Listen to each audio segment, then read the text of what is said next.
ini kita juga sudah tersambung dengan salah seorang pengamat sepak bola yaitu Bung Erwin Fitriansa. Halo Bung, selamat malam. Selamat malam. Iya, selamat malam Bung. Nah, Bung, bagaimana nih Bung, menurut Bung Erwin sendiri tanggapannya tentang permainan tadi nih?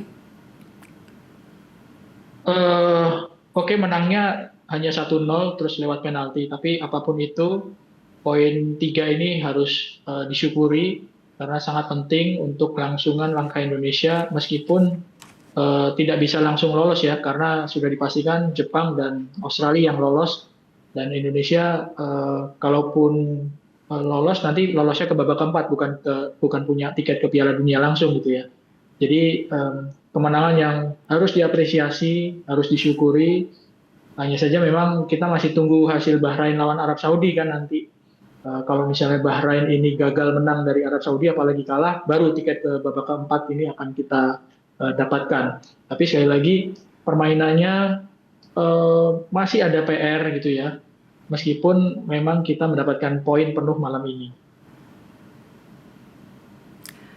Iya, Bung. Terus apa sih yang menjadi perhatian khusus Bung Erwin sendiri dalam laga malam ini? eh Kalau untuk lini belakang, saya pikir sudah cukup solid ya, tidak kebobolan. Terus Emil Audero juga meskipun tampil sebagai pemain baru ya, kan belum pernah main sebelumnya untuk timnas Indonesia, tapi bisa mempertahankan gawang Indonesia dari kebobolan. Di lini belakang juga tampil cukup solid. Begitu juga di lini tengah, tapi memang untuk lini depan ketika menyerang, ketika masuk ke dalam kotak penalti lawan, kerjasama yang rapi ini belum terlalu tajam ya, belum terlalu terlihat sehingga susah memang untuk menjebol gawang Cina melalui sebuah skema permainan terbuka ya. Tadi kan golnya juga karena tendangan penalti, bukan dari permainan terbuka. Jadi mungkin itu yang masih perlu diperbaiki ya. Oke, baik, Bung. Ya, nah ini kan penampilan perdana juga nih untuk Emil dan juga Beckham Putra di timnas. Bagaimana nih tanggapannya menurut Bung Erwin sendiri? Emil berhasil menjalankan tugasnya dengan baik ya. Dia bekerja sama terutama dengan para pemain yang ada di depannya, para pemain belakang, Jay-Z, ada Justin, juga ada Rizky Ridho, itu kelihatan sejauh ini cukup solid. Hanya satu tadi ya, tendangan dari luar kotak penalti lawan yang harus Oke, Bung Erwin. membuat. Oke, Bung, menurut Bung Erwin sendiri pemain yang merupakan memiliki top perform di laga tadi itu siapa? Selain pencetak gol oleh Romeni, kalau saya memilih Jay-Z ya, yang Kenapa? menjadi komandan di lini belakang, menjadi kapten, menjadi pemimpin di lapangan.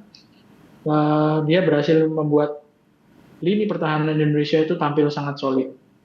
Jadi oke lah dia cetak gol lewat penalti, tapi J.I.J bisa dibilang pemain terbaik juga gitu di pertandingan malam hari ini.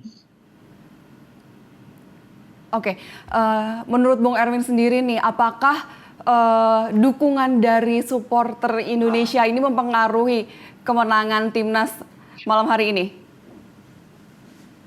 Ada pengaruhnya pasti ya, dengan dukungan yang luar biasa dan ini kan bukan kali pertama Ya. Indonesia tampil di kandang dan Indonesia hanya kalah sekali ya di kandang waktu lawan Jepang dan berhasil memaksimalkan 3 pertandingan kandang lawan China, lawan Bahrain, dan lawan Arab Saudi untuk mendapatkan poin penuh. Jadi dukungan supporter yang luar biasa ini yang salah satunya membuat pemain timnas tampil paling tidak pasti bersemangat kan ya.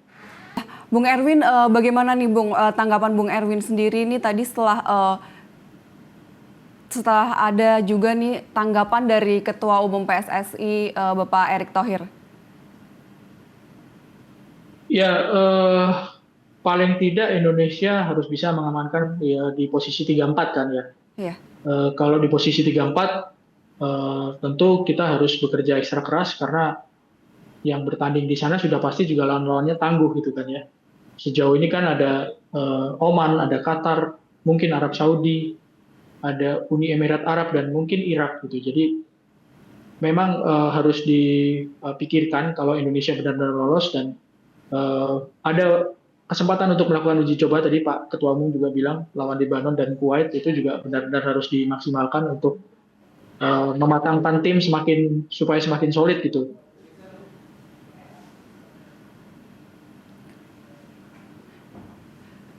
Nah, iya, Bung Erwin, menurut Bung Erwin sendiri bagaimana sih tanggapannya? Tadi kan Pak Presiden kita sendiri juga langsung menyaksikan pertandingan malam hari ini. Seperti apa tuh tanggapannya? Ya, tentu sebuah kehormatan bagi timnas karena ditonton oleh kepala negara itu Iya. yang nomor satu dan harus bisa apa ya semakin memotivasi gitu Hmm. kalau ditonton oleh kepala negara dan patut bersyukur karena malam ini kita menang dan memperbesar langkah peluang untuk bisa melangkah ke babak keempat gitu. Tapi paling tidak apresiasi yang diberikan oleh kepala negara dan dibalas dengan kemenangan itu sebuah hal yang patut disyukuri ya.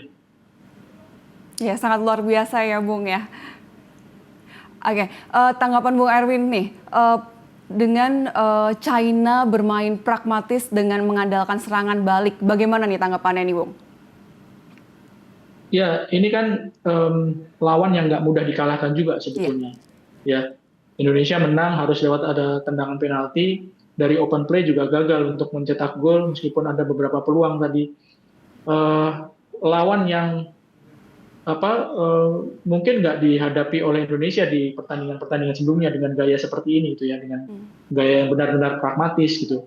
Tapi sekali lagi bahwa ada pemecahan kebuntuan Ya. meskipun harus lewat tendangan penalti tadi.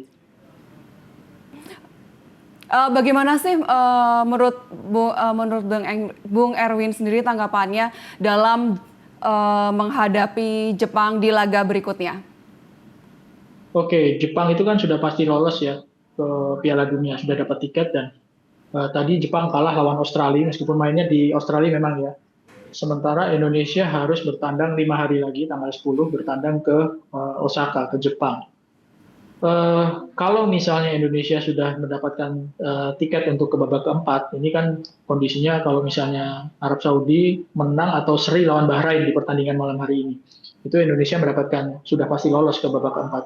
Kalau kondisinya seperti itu, tentu harusnya bisa bermain lebih lepas ya, dengan kepastian lolos ke babak keempat. Gitu. Tapi kalau misalnya harus mendapatkan poin di Jepang, nah ini yang merupakan tantangan paling berat di rangkaian pertandingan grup ini karena Jepang ini adalah salah satu tim satu-satunya tim yang benar-benar paling tangguh kalau menurut saya di antara semua tim di grup ini dan waktu main di Jakarta aja Indonesia kalah 0-4 gitu ya. Ya. Meskipun Jepang kemungkinan besar akan menurunkan pemain-pemain lapis keduanya karena mereka sudah pasti lolos seperti ketika menghadapi Australia tadi gitu. Iya. Jadi tergantung apakah ketika ke Jepang itu Indonesia sudah pasti lolos ke babak keempat atau masih harus mencari poin lagi gitu ya. Iya. Oke, baik, Bung. Lalu apa sih kemungkinan yang akan dilakukan oleh Coach Patrick Kluivert di laga terakhir? Harus bisa memaksimalkan ya. Apakah itu kepastian lolos ke babak keempat sudah didapat atau belum? Tapi yang jelas harus bisa memaksimalkan. Kalau misalnya sudah lolos nih, lebih enak untuk utak-atik pemainnya juga biasanya lebih enak gitu ya. Lain halnya kalau misalnya Indonesia masih harus mengambil poin, entah itu mengincar seri atau kemenangan gitu ya. Tentu bebannya akan lebih berat dan perlu lebih cermat lagi untuk menurunkan siapa pemain yang akan dimainkan. Oke, baik. Dan apakah penampilan menjanjikan dari para pemain pelapis hari ini, apakah bisa nih menjadi opsi tambahan di laga melawan Jepang nanti? Paling tidak ini menjadi sebuah hal positif ya. Ya. Coach Patrick mendapatkan pilihan yang lebih banyak lagi dengan penampilan pemain-pemain seperti Egy, ya, Ricky Kambuaya, pemain-pemain yang dimainkan sebagai starter. Ada Vano Lillipali juga tadi sempat dimainkan sebagai pemain pengganti. Ada Yakob Sayuri. Paling tidak ada pilihan yang lebih banyak lagi untuk Coach Patrick gitu ya. Oke, terima kasih Bung Erwin atas bincang-bincangnya malam hari ini.